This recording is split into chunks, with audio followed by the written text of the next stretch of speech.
چلنا شروع ہوئی، سمندر میں پہنچی تو حضرت خضر وہ آرام سے ایک کونے میں گئے اور کشتی کی ایک چھوٹا سا تختہ، کشتی کی ایک لکڑی، کشتی کا ایک چھوٹا سا حصہ اسے اکھیڑ دیا، اور بعض روایات میں اسے اکھیڑا اور اس جگہ پر ایک کیل لگا دی۔ حضرت موسیٰ وہ دیکھ رہے تھے اور باقی اور کوئی نہیں دیکھ رہا۔ دیکھا کہ یہ کر رہے ہیں، فوراً کہنے لگے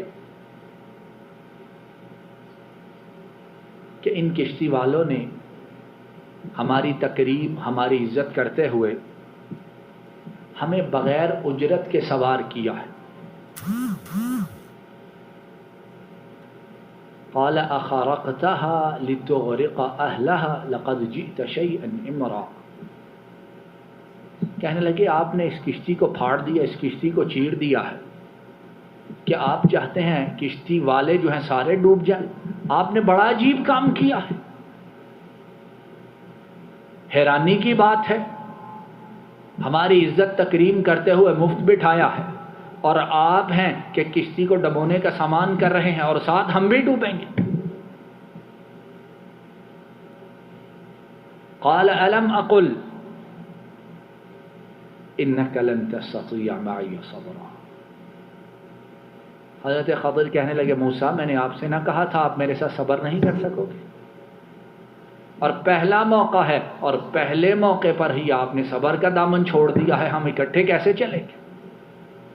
جو وعدہ دونوں کے درمیان ہوا، کمٹمنٹ ہوئی، وہ کیا تھی کہ کسی چیز کے متعلق کیوں جی کیا نہیں کرنا، سوال نہیں کرنا، دیکھتے جائیے اور بولیے مت، ہاں آخر میں جب میں پسند کروں گا آپ کو اسباب، آپ کو جو ریزنز ہیں وہ بتلا دوں۔ حضرت موسیٰ وہ فوراً کہنے لگے لا تؤاخذنی بما نسیت ولا ترہقنی من امری عسرا، کہ مجھے پکڑ نہ کیجئے کہ میں بھول گیا تھا، پکڑ نہ کیجئے میں بھول گیا تھا، اور میرے معاملے میں سختی اختیار نہ کیجیے۔ اب اور آگے چلتے ہیں، اور آگے چلے، ساحل سمندر پر چل رہے ہیں، وہاں کچھ بچے کھیل رہے تھے، اور اس سے پہلے کہ جب ابھی کشتی میں ہی تھے، نبی کریم صلی اللہ علیہ وسلم بیان فرماتے ہیں کہ ایک چڑیا اڑتی ہوئی آتی ہے اور آ کر کشتی کے کنارے پہ ایک کونے پہ بیٹھ جاتی ہے۔ اس کے بعد وہ چڑیا سمندر کے پانی میں اپنی چونچ ڈالتی ہے اور چونچ میں پانی بھر کر اسے پی جاتی ہے۔ نبی کریم صلی اللہ علیہ وسلم فرماتے ہیں کہ حضرت موسیٰ اور حضرت خضر وہ دونوں اس چڑیا کی اس حرکت کو دیکھ رہے تھے۔ جب اس نے چونچ کو باہر نکالا تو حضرت خضر حضرت موسیٰ کو کہتے ہیں موسیٰ دیکھو اس چڑیا کو، اس چڑیا نے جتنا پانی اپنی چونچ میں بھرا ہے وہ پانی سمندر کے مقابلے میں کتنا ہے؟ کیوں جی اس کی کوئی نسبت ہے؟ اس کا کوئی مقابلہ ہے؟ اس کا کوئی کمپیریزن کر سکتا ہے؟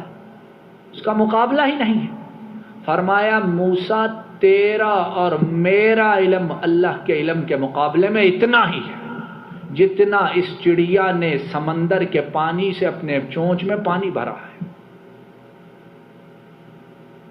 اے موسیٰ میرا اور تیرا علم اللہ کے مقابلے میں اتنا ہی ہے جتنا سمندر کے پانی کا اور چڑیا نے جو چونچ میں پانی بھرا ہے اتنا فرق ہے۔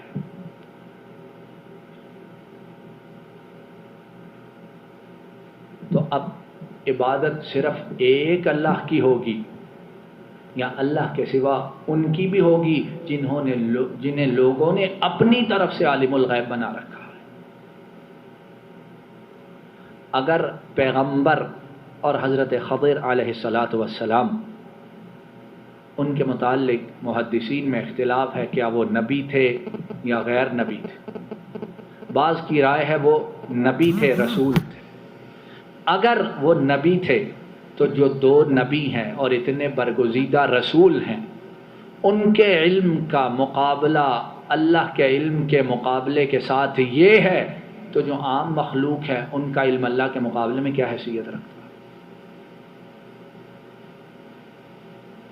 اور پھر جب اللہ کی عبادت کرتے ہوئے اللہ کی کبریائی کو ذہن میں لاؤ، اللہ کی بڑائی کو ذہن میں لاؤ، اللہ کے علم کی کثرت کو ذہن میں لاؤ، اور مخلوق کے اس کے مقابلے میں بے کسی، جہالت، کم علمی اسے اپنے ذہن میں لاؤ، تو پھر عبادت کی لذت جو ہے وہ دو چند ہو جاتی ہے کہ ہم جس کی عبادت کرتے ہیں، جسے اکیلا معبود مانتے ہیں، جس کے لیے اکیلی نماز، روزہ، زکوٰۃ، حج سب کچھ کرتے ہیں، اس کا علم بھی سب سے زیادہ اور اتنا زیادہ کہ دوسروں کے علم کی اس کے ساتھ کوئی نسبت ہی نہیں ہے۔ اس کی طاقت، اس کی قدرت، اس کی قوت، اس کی سلطنت وہ اتنی زیادہ ہے کہ پوری مخلوق مل کر بھی اس کے سامنے کوئی حیثیت نہیں رکھتی۔ اور جب دل میں یقین، اعتقاد، تصور یہ ہو کہ ہم ایسے رب کی عبادت کرتے ہیں، تو ایسے رب کی عبادت کرنے والا اپنے آپ کو خوش نصیب سمجھے گا کہ نہیں سمجھے گا؟ کیوں جی سمجھے گا کہ نہیں سمجھے گا؟ اور اللہ کا شکر ادا کرے گا کہ نہیں کہ رب نے بغیر ہماری کسی چالاکی ہوشیاری کے، بغیر ہماری کسی خصوصیت کے ہمیں ہدایت عطا فرمائی کہ صرف اسی ایک کے ساتھ تعلق ہے۔ وَاذْكُرِ اسْمَ رَبِّكَ وَتَبَتَّلْ إِلَيْهِ تَبْتِيلًا۔ نبی کریم صلی اللہ علیہ وسلم کو اللہ نے کیا حکم دیا ہے؟ اپنے رب کو یاد کر، وَتَبَتَّلْ إِلَيْهِ تَبْتِيلًا، اور ساری دنیا سے کٹ کر صرف اپنے رب کی طرف رجوع کر۔ ساری دنیا سے کٹ جاؤ، کسی کی پرواہ نہیں، کیوں کہ کسی کے پاس ہے ہی کچھ نہیں۔ انسان پرواہ غیر کی کیوں کرتا ہے؟ مفاد ہے، مصلحت ہے، پیسہ ہے، طاقت ہے، قوت ہے، سلطنت ہے، نوکری ہے، جاب ہے، اپنے جو مصالح ہیں۔ لیکن جب رب کے سوا کسی کے پاس حقیقت میں کچھ ہے ہی نہیں، تو پھر کسی سے لو لگانے کا کیا فائدہ ہے؟ وَاذْكُرِ اسْمَ رَبِّكَ وَتَبَتَّلْ إِلَيْهِ تَبْتِيلًا۔ اور میرے بھائیوں، یہ وہ دعوت ہے جو سارے انبیاء لے کر آئے، اور سب انبیاء کی بعثت کا مقصد ہی یہ دعوت تھی۔ اور اللہ نے اگر مجھے اور آپ کو یہ نعمت دی ہے تو ہم اسے پھیلانے کے لیے محنت کیوں نہیں کرتے، کوشش کیوں نہیں کرتے؟ اور اگر نہیں کرتے تو کل قیامت کے دن سوال ہوگا، تمہیں وہ نعمت دی جو سب سے افضل، لیکن تم نے اس نعمت کے حق کو پہچانا ہی نہیں۔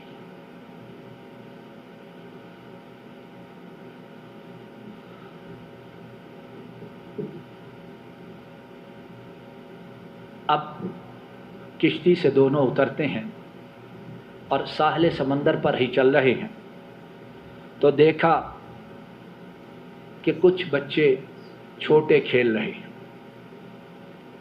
حضرت خضر وہ آگے بڑھے، بچوں میں سے ایک بچہ تھا، اس کا سر پکڑا اور اس کے سر کو کھینچ کر اس کے تن سے جدا کر دیا۔ سر کو پکڑ کر اتنی زور سے کھینچا کہ وہ جسم سے علیحدہ ہو گیا اور بچہ وہیں پہ مر گیا۔ اب حضرت موسیٰ، پہلا واقعہ انہوں نے دیکھا، بھول ہوئی، اب یہاں پھر دیکھا، پھر ایک دم صبر نہ ہو، کہنے لگے اقتلت نفسا زکیۃ بغیر نفس لقد جئت شیئا نکرا۔ اے خضر، یہ آپ نے کیا کیا؟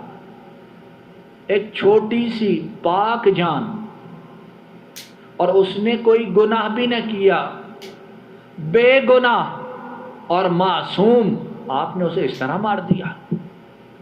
آپ نے بڑی عجیب بات کی، آپ نے بڑی عجیب بات کی۔ اور حضرت خضر وہ پہلے کیا کہہ چکے تھے کہ موسیٰ جو علم میرے پاس ہے وہ کیا ہے؟ کیوں جی وہ آپ کے پاس نہیں، اور جو آپ کے پاس ہے وہ میرے پاس نہیں۔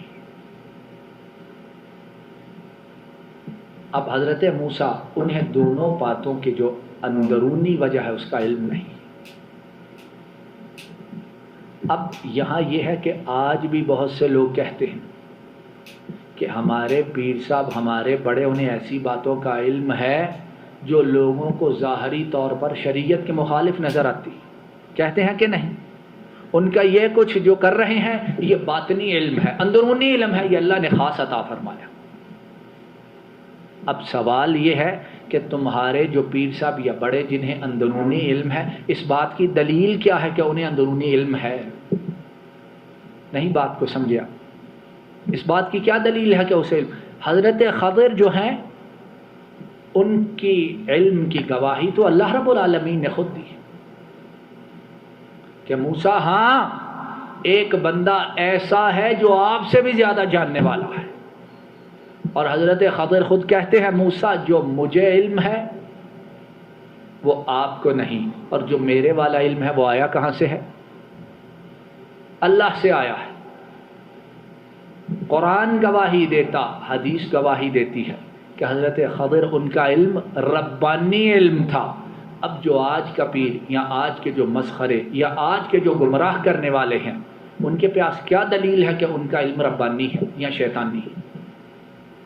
ادھر تو یہ ہے قرآن و سنت میں دلیل ہے کہ جو علم ملا وہ اللہ کی طرف سے ملا تھا، اور جب وحی ختم ہو گئی تو پھر کسی کے علم کے متعلق نہیں کہہ سکتے کہ اسے اندرونی علم اللہ کی طرف سے ملا ہے۔ اب نجات کے لیے ایک ہی علم ہے اور وہ قرآن اور سنت کا علم ہے۔ اب جو باطنی علم کہتے پھرتے ہیں ان کے پاس اپنے علم کو ثابت کرنے کے لیے دلیل ہی کوئی نہیں، کیونکہ دلیل صرف قرآن و سنت رہ گئی۔ اے موسیٰ آپ نے اس معصوم کو بے گناہ قتل کر دیا، آپ نے یہ بڑا عجیب کام کیا۔ قال الم اقل لک انک لن تستطیع معی صبرا، حضرت خضر وہ کہنے لگے موسیٰ میں نے آپ کو نہیں کہا تھا کہ آپ میرے ساتھ صبر نہیں کر سکتے؟ قال ان سألتک عن شیء بعدها فلا تصاحبنی قد بلغت من لدنی عذرا، حضرت موسیٰ وہ کہنے لگے کہ اگر اب کے بعد میں آپ سے پوچھوں تو پھر مجھے اپنے سے علیحدہ کر دیجیے، پھر مجھے نہ اپنی صحبت میں رکھیے گا، کیوں کہ میری طرف سے آپ معذرت کو پہنچ چکے ہیں۔ اب اگر میں سوال کروں آپ کوئی کام کرے پھر علیحدہ کر دینا، لیکن یہ ہے کہ اس مرتبہ بھی میری اس بات کو جانے دیجیے۔ فانطلقا حتى اذا اتيا اهل قرية استطعما اهلها فابوا ان يضيفوهما فوجدا فيها جدارا يريد ان ينقض فاقامه قال لو شئت لاتخذت عليه اجرا قال هذا فراق بيني وبينك۔ اب پھر چلتے ہیں، ایک بستی میں داخل ہوتے ہیں، وہاں گئے ہیں، دونوں مسافر ہیں، دونوں بھوکے ہیں، پیاسے ہیں، بستی والوں سے کھانا مانگتے ہیں، اپنی بھوک کا سامان کرنا چاہتے ہیں، بستی والے انکار کر دیتے ہیں، ان کی مہمانی سے انکار کر دیتے ہیں کہ نہیں ہم نے آپ کی مہمانی نہیں کرنی۔ اب مسافر ہے، بھوک ہے، پیاس ہے، اور بستی والے انکار کر دیتے ہیں۔ اتنے میں کیا دیکھتے ہیں کہ ایک دیوار ہے وہ گرنے والی ہے، دیوار جھک چکی ہے، قریب ہے کہ گر جائے۔ حضرت خضر وہ آگے بڑھتے ہیں، فاقامہ اس دیوار کو سیدھا کر دیتے ہیں، اس دیوار کو دوبارہ کھڑا کر دیتے ہیں۔ اب حضرت موسیٰ پھر بول اٹھتے ہیں لو شئت لاتخذت علیہ اجرا، آپ اگر چاہتے تو آپ اس دیوار کو سیدھا کرنے کا، کھڑا کرنے کا ان سے معاوضہ لیتے، اجرت لیتے. آپ نے بغیر کچھ لیے ہی گرتی ہوئی دیوار کو کھڑا کر دیا. ہم ان کے ہاں آئے ہیں، مسافر ہیں، انہوں نے ہماری مہمانی سے انکار کیا اور آپ ان کے ساتھ اچھائی یہ کر رہے ہیں کہ بغیر پیسوں کے دیوار کو سیدھا کر دیا. حضرت خضر کہنے لگے ھذا فراق بینی و بینک، اب مجھ میں اور آپ میں جدائی کا وقت آ چکا ہے، اب ہم اکٹھے نہیں رہ سکتے. اور نبی کریم صلی اللہ علیہ وسلم فرماتے ہیں وددنا ان موسیٰ کان صبر حتی یقص اللہ علینا من خبرہما. ہم تو یہ چاہتے ہیں یا چاہتے تھے کہ حضرت موسیٰ کچھ دیر صبر کرتے تو ہمیں اور بہت سی باتیں، بہت سے واقعات معلوم ہو جاتے.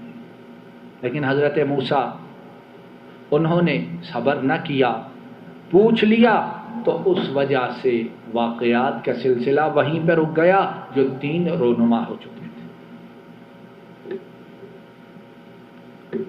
حضرت خضر کہتے ہیں سأنبئک بتأویل ما لم تستطع علیہ صبرا. اب جدائی تو ہونی ہے لیکن جدا ہونے سے پہلے اب میں جو 3 واقعات ہیں ان کی وجہ، ان کا سبب آپ کو بتلا دیتا ہوں کہ وہ جو 3 کام ہیں وہ اصل میں نے اللہ کے حکم سے کیے ہیں، اپنی مرضی سے نہیں کیے. وہ 3 کام میں نے اللہ کے حکم سے کیے ہیں، اپنی مرضی سے نہیں کیے.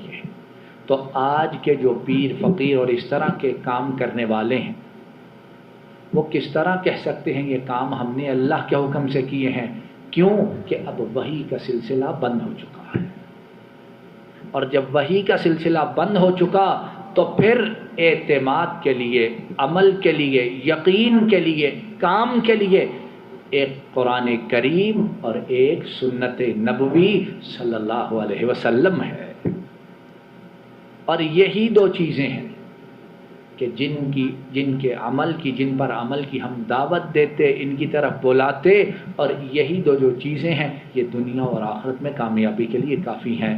اسی مقام سے انشاءاللہ آئندہ درس کی ابتدا کی جائے گی. یا ذا الجلال والاکرام اپنی رحمت سے، اپنے فضل سے، اپنی توفیق سے جو کچھ کہا سنا گیا ہے اسے قبول فرما لیجیے. یا ذا الجلال والاکرام آپ کی رحمت، آپ کی توفیق، آپ کی عنایت سے جو کچھ کہا سنا گیا ہے اسے قبول فرما لیجیے.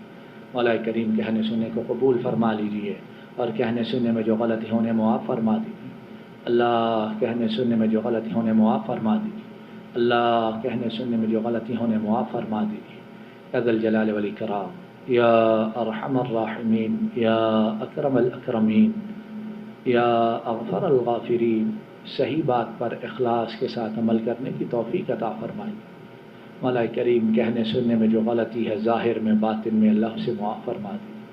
اللہ کہنے سننے میں جو غلطی ہے ظاہر میں باطن میں اسے معاف فرما دی.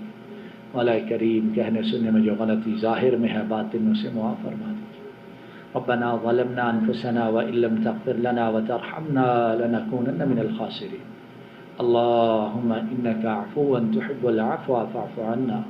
اللهم إنا نعوذ بك من جهد البلاء ودرك الشقاء وسوء القضاء وشماتة الأعداء. اللهم احسن عاقبتنا في الأمور كلها وأجرنا من خزي الدنيا وعذاب الآخرة.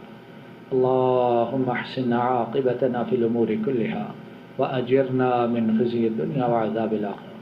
اللهم احسن عاقبتنا في الأمور كلها وأجرنا من خزي الدنيا وعذاب الآخرة. اللهم أصلح لنا ديننا الذي هو عصمة أمرنا وأصلح لنا دنيانا التي فيها معاشنا وأصلح لنا آخرتنا التي فيها معادنا واجعل الحياة زيادة لنا من كل خير واجعل الموت راحة لنا من كل شر. يا ذا الجلال والإكرام يا أرحم الراحمين يا حي يا قيوم اپنی رحمت سے ہمارے والدین گرامی پر اپنی بے شمار رحمتوں کو نازل فرمائیے. مولا کریم ہمارے والدین گرامی پر اپنی بے شمار لاتعداد رحمتوں کو نازل فرمائیے۔ اللہ والدین گرامی پر بے شمار لاتعداد رحمتوں کو نازل فرمائیے۔ مولا کریم ان کی تمام بیماریوں، پریشانیوں، تکلیفوں، دکھوں کو دور فرما دیجیے۔ اللہ آنے والے مصائب، آنے والی بیماریوں سے ان کی حفاظت فرمائیے۔ رب ارحمہما کما ربیانی صغیرا، رب ارحمہما کما ربیانی صغیرا، رب ارحمہما کما ربیانی صغیرا۔ مولا کریم بقیہ زندگی انہیں ایمان، صحت، عافیت، اطمینان، سکون، استغنا، تبنگری کے ساتھ گزارنے کی توفیق عطا فرمائی۔ یا اکرم الاکرمین، جن کے والدین فوت ہو چکے ان کے گناہوں کو معاف فرما دیجیے، درجات کو بلند فرما دیجیے، قبروں کو جنت کی باغیچیاں بنا دیجیے، اور انہیں پسماندگان کو اپنے فوت شدہ والدین کے لیے صدقہ جاریہ بنا دیجیے۔ مولا کریم ہم پر، ہمارے بیوی بچوں پر نظر کرم فرمائی۔ اللہ ہم پر، ہمارے بیوی بچوں پر اپنی رحمتوں کو نازل فرمائیے۔ اللہ ہم پر، ہمارے بیوی بچوں پر اپنی عنایات کو نازل فرمائیے۔ یا ذا الجلال والاکرام ہمارے بیوی بچوں کی تمام بیماریوں، پریشانیوں، تکلیفوں کو اپنی رحمت سے مکمل طور پر دور فرما دیجیے۔ مولا کریم ہم فقیر ہیں، آپ غنی ہیں۔ اللہ اپنے خزانوں سے ہم فقیروں کو مرتے دم تک رزق فراخ، رزق حلال، رزق سہل و میسر عطا فرمائیے۔ مولا کریم مرتے دم تک صرف اپنا محتاج بنائے رکھنا، ساری کائنات سے مکمل بے نیاز رکھنا۔ اللہ موت کے وقت اخلاص کے ساتھ زبان پر کلمہ شہادت کو جاری فرما دینا۔ مولا کریم بری موت سے، اچانک موت سے محفوظ فرمانا۔ یا اکرم الاکرمین، یا حی یا قیوم، یا ذا الجلال والاکرام، قیامت کے روز نبی کریم صلی اللہ علیہ وسلم آپ کی صحبت نصیب فرمانا، آپ کے حوض کوثر سے پانی عطا فرمانا، اپنے عرش کا سایہ نصیب فرمانا، آپ کی شفاعت نصیب فرمانا۔ مولا کریم قبر حشر کی تمام منزلوں کو آسان بنا دینا۔ ربنا آتنا فی الدنیا حسنہ وفی الآخرۃ حسنۃ وقنا عذاب النار۔ اللهم انصر الإسلام والمسلمين وأذل الشرك والمشركين ودمر أعداء الدين وانصر عبادك الموحدين۔ بسم الله الرحمن الرحيم، ألف لام ميم، الله لا إله إلا هو الحي القيوم، وصلى الله تعالى على نبينا محمد وعلى آله وأصحابه وأهل بيته وأتباعه إلى يوم الدين، آمين یا رب العالمین۔ ساتھیوں کے لیے